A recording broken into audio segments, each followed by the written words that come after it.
పాకి తూటాలకు నేల కొరిగిన ఆనాటి జాతిపిత. మరి ఈనాడు జాతిపితగా చెప్పుకునే వాళ్ళు, ఉద్యమకారులు అని చెప్పుకునే వాళ్ళు, రాజకీయ పార్టీలు ఒక పరిస్థితిలో వైఫల్యం చెందినాయి అనుకున్నప్పుడు అన్ని రాజకీయ పార్టీలు కలిసి ఒక పొలిటికల్ జేఏసీ పెట్టుకొని ఆ జేఏసీకి చైర్మన్గా ప్రొఫెసర్ కోదండరామ్ గారిని పిల్లలకు పాఠాలు చెప్పుకునే పంతులను మనం ముందులో పెట్టుకొని తెలంగాణ రాష్ట్రాన్ని సాధించినాం. వారు ఉద్యమకారుడు కాదా? ఉద్యమాన్ని నడపలేదా? రాజకీయ పార్టీలను అన్నిటిని ఒక తాటి మీదకి తీసుకురాలేదా? కుల సంఘాలను, మత సంఘాలను, చివరికి బిచ్చగాళ్ళ సంఘాన్ని కూడా ఏకం చేయగలిగిన శక్తి, రిక్షా దొక్కుకునే సంఘాలను కూడా ఏకం చేయగలిగిన శక్తి ప్రొఫెసర్ కోదండరామ్ గారు ఆ రోజు బాధ్యత నిర్వహించలేదా? ఇదే రావి నారాయణ రెడ్డి ఇదే హాల్లో అన్ని రాజకీయ పక్షాల సమావేశాన్ని ఏర్పాటు చేసి జానారెడ్డి గారి ఇంటికాడ నుంచి నాకు తెలిసినంతవరకు ఇక్కడికే వచ్చి ఆనాడు తెలంగాణకు అనుకూలము కాదు, ఆ తెలంగాణకు వ్యతిరేకం కాదు, ఆర్ఎస్యు నుంచి ఆర్ఎస్ఎస్ వరకు, కమ్యూనిస్టుల నుంచి కాంగ్రెస్ వరకు ఏకం చేసి తెలంగాణ ఉద్యమాన్ని ముందుకు నడిపించిన ప్రొఫెసర్ కోదండరామ్ గారు ఉద్యమకారుడు కాదా? మరి అలాంటి ఉద్యమకారుడైన కోదండరామ్ గారి ఇంటి తలుపులు బద్దలు కొట్టించి పోలీసులతో ఈడ్చుకపోయేటంత నేరం కోదండరామ్ గారు ఏం చేసిండ్రో మీరు అధికారంలో ఉన్నప్పుడు ఉద్యమకారులకు జరిగిన అవమానం మీరు అప్పుడే మర్చిపోయినరా? మీరు చేసిన అవమానం అని నేను వారిని అడుగుతున్నా. నిన్నెవరు తలుపులు బద్దలు కొట్టలేదే, నిన్నెవరు ఈడ్చుకొని రాలేదే, చేసిన తప్పులకు మీకు నోటీస్ ఇచ్చారు సార్ మీరు రాండి అని. లేదు నా వయసు కొంచెం ఎక్కువ ఉంది మీరే వచ్చి తీసుకురండి అంటే, సరే సార్ మీరు అధికారిక నివాసం ఉంది కదా మీరు అక్కడ ఉంటూ వస్తామంటే, లేదు లేదు లేదు నేను ఎక్కడనో ఫామ్ హౌస్లు ఉంటే ఎక్కడ ఉంటే అక్కడ బాత్రూమ్లు ఉంటే బాత్రూంలోకి వచ్చి రాసుకోండి అంటే, ఇదెక్కడి జాతిపిత విధానము? ఇదెక్కడి ఉద్యమకారుల విధానము? రావి నారాయణ రెడ్డి గారి కుటుంబము 500 ఎకరాల భూమిని కోల్పోయినారు. ప్రపంచంలో ఎక్కడైనా స్వేచ్ఛ కోసము, ప్రజల యొక్క హక్కుల కోసం కొట్లాడిన వాళ్ళు, చెగువీరా నుంచి మొదలు పెడితే రావి నారాయణ రెడ్డి వరకు ఎవరినైనా చూడండి, సర్వం కోల్పోయినారు, సర్వం కోల్పోయినారు.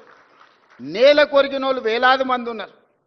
ఆస్తులు అంతస్తులను సర్వం త్యాగం చేసినారు. కుటుంబానికి నిల్వ నీడ లేకుండా ఉన్నదంతా ప్రజలకు పంచిచ్చిన వాళ్ళను ఉద్యమకారులు అన్నారు, జాతిపితలు అన్నారు. ఆ విధంగా ఈనాడు రావి నారాయణ రెడ్డి గారి కుటుంబం 100 ఎకరాల భూములను పంచితే ఉన్న పదవులను పార్లమెంట్ సభ్యుడిగా దేశంలోనే అత్యధిక మెజారిటీతో గెలిచిన రావి నారాయణ రెడ్డి గారు ఎంపీగా, ఎమ్మెల్యేగా పనిచేసి నాకు పదవులు వద్దు అని తృణప్రాయంగా భావించే ప్రజాక్షేత్రంలో ప్రజలకు ఆదర్శంగా నిలబడితే వారిని ఏమనాలి? వచ్చిన తెలంగాణ రాష్ట్రంలో పదవులన్నీ మీరే తీసుకుంటారు.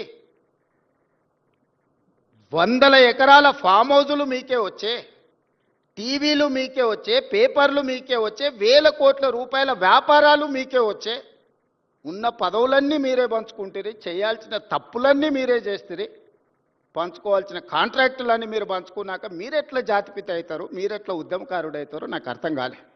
ఒకవేళ మీరే జాతిపిత, మీరే ఉద్యమకారులు అయితే రావి నారాయణ రెడ్డి గారు, ప్రొఫెసర్ కోదండరామ్ గారు సుప్రీంకోర్టు జడ్జిగా జస్టిస్ సుదర్శన్ రెడ్డి గారు తెలంగాణ రాష్ట్ర ఏర్పాటు ప్రక్రియలో అవసరమైతే తన బాధ్యతను కూడా పక్కన పెట్టి ఎవరేమనుకున్నా సరే ఈసారి ప్రజలకు స్వేచ్ఛ రావాల్సిందే, సామాజిక న్యాయం జరగాల్సిందే, సమానమైన అవకాశాలు రావాల్సిందే అని ముందుకొచ్చిన జస్టిస్ సుదర్శన్ రెడ్డి గారు లాంటి వాళ్ళని ఏమనాలి? దయచేసి ప్రజలు తిరస్కరించినప్పుడు అర్థం చేసుకోవాలి. ప్రజాక్షేత్రంలో మీరే స్వయంగా ఎమ్మెల్యేకి ఓడిపోయినప్పుడు, పార్లమెంటు ఎన్నికల్లో మీకు ప్రజలు ఒక్క సీటు కూడా ఇవ్వలేదన్నప్పుడు, ప్రజల తిరస్కరణకు మీరు గురైనరు. కానీ ప్రజలు ఓటేయక ప్రజలే తప్పు చేసిండ్రన్న నేరాన్ని ప్రజల మీద మోపడానికి ప్రయత్నం చేస్తే ఇదెక్కడి ప్రజాస్వామ్యము, ఇదెక్కడి జాతిపిత, ఇదెక్కడి ఉద్యమకారుడి ఆలోచన? నాకైతే అర్థం కాలే. ప్రజల తిరస్కరణకు గురైనప్పుడు ప్రజాస్వామిక విలువలను గౌరవించే వాళ్ళు ఎవరైనా ఉంటే నేను చేయగలిగిన ప్రయత్నం చేసినా, ఇప్పుడు ప్రజలు తిరస్కరించారు కాబట్టి హుందాగా ప్రజాక్షేత్రంలో నుంచి నేను తప్పుకుంటున్నా అని ముందుకొచ్చి ప్రకటిస్తే కొంతైనా మీ గౌరవం నిలబడుతుంది.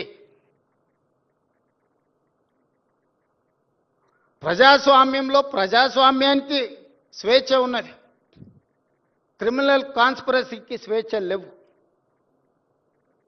డెమోక్రటిక్ ప్రాసెస్లో ప్రజాస్వామిక విలువలు ప్రజలు లేదా ప్రజాప్రతినిధులు స్వేచ్ఛగా ప్రజాస్వామ్య పరిమితికి లోబడి వారి అభిప్రాయాలను వ్యక్తపరచడానికి మాత్రమే స్వేచ్ఛ ఉంది తప్ప నేరాలు చేస్తాం, ఆ నేరాలను మీరు అడగొద్దు, మీరు విచారించొద్దు అనే స్వేచ్ఛ, క్రిమినల్ ఫ్రీడమ్ లేదు అని నేను భావిస్తున్నా. ఈ రెండిటికున్న చిన్న తేడాను తెలంగాణ సమాజం గమనించాలి. అధికారం ఉన్నప్పుడు దాన్ని దుర్వినియోగాన్ని చేసి అధికారాన్ని పదిలం చేసుకోవాలన్న ఆలోచనతోని వేల కోట్ల రూపాయలు, వందల ఎకరాల భూములు అన్ని రకాలుగా సంపాదించుకొని అక్రమ మార్గాలను ఎంచుకున్నప్పుడు విచారణ తప్పదు. ప్రజాస్వామ్యబద్ధంగా డాక్టర్ బాబాసాహెబ్ అంబేద్కర్ గారు ఇచ్చిన రాజ్యాంగమే అది. ఒకసారి హోదాకు వస్తే ఏ నేరాలు చేసినా ఆ నేరాలను విచారించకూడదని ఎక్కడా లేదు. సిబు సోరెన్ గారు ఎంత కొట్లాడిండ్రు. సిబు సోరెన్ లేకపోతే ఆ రాష్ట్రం వస్తుండేనా? వారు విచారణను ఎదుర్కోలేదా? లేదా అధికారంలో ఉన్నప్పుడు పాల్పడిన కొన్ని తప్పిదాలకు లాలూ ప్రసాద్ గారు, జయలలిత గారు, లేకపోతే యడ్యూరప్ప కర్ణాటక ముఖ్యమంత్రి గారు పెద్ద పెద్ద రాష్ట్రాలకే ముఖ్యమంత్రులుగా బాధ్యతలు నిర్వహించారు కదా, వాళ్ళు విచారణను ఎదుర్కోలేదా? సెషన్ కోర్టుకు వెళ్ళి చేతులు కట్టుకొని మేజిస్ట్రేట్ గారి ముందలా నిలబడలేదా?